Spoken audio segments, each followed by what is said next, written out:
prized jewel. He swept her a bow, an imaginary cap doffed low enough to sweep the sweet grass, exhaling its green scent of a day spent basking under a perfect sun. "Where is your Oberon, queenly one? Where is your lord?" "Ill met by moonlight indeed." She smiled, just a curve of those red, red lips poets dreamed of. There had been mortal maids occasionally whose salt-sweet fragility put even summer to shame, and woe betide them if any of the folk should carry tales of their radiance to this corner of the sideways realms. "And as you are an honest Puck, I have come alone." "Fairly." His smile broadened. "What would you have of me, Summer? And what will you give in return?" "I have paid thee well for every service, sprite, and have yet to see results for one or two dearly bought." Summer drew her mantle closer.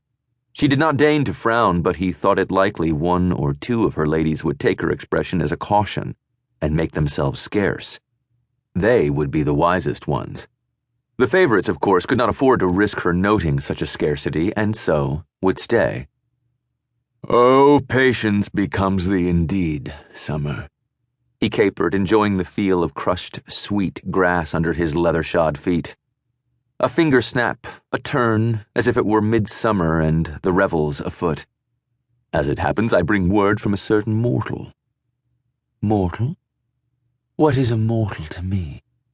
Her hand dropped, and she did not turn away. Instead, her gaze sharpened, though she looked aside at the first swirling sparks of fireflies drawn by her presence. There was nothing the lamp-ended creatures loved more than her own faint glow by night, except perhaps the moon itself, Danu's silver eye. "Then you do not wish to hear of success, O changeable one?" "Puck." The firefly scattered, for Summer's tone had changed. In her sable mantle, the golden hair paler now as her mood drained its tint, her ageless dark eyes narrowing so very slightly, the loveliness of Summer took on a sharper edge. "I grow weary of this." "Then I shall be brief. He has worked another miracle, this mortal of science. There is a cure." She examined him for a long moment, and the good fellow suffered it. There was a certain joy to be had in allowing her to think he quaked at the thought of her displeasure. Far greater was the amusement to be had in knowing that the queen of the Seelie court, Summer herself, the fount of faery, for so the bards called her, though Goodfellow could have told them where a truer fountain welled, had very little choice but to dance to his tune. She turned, a quarter profile of hurtful beauty, her black eyes flashing dangerous. The stars in their depths spun lazily, cold fires of the night before any tree was named.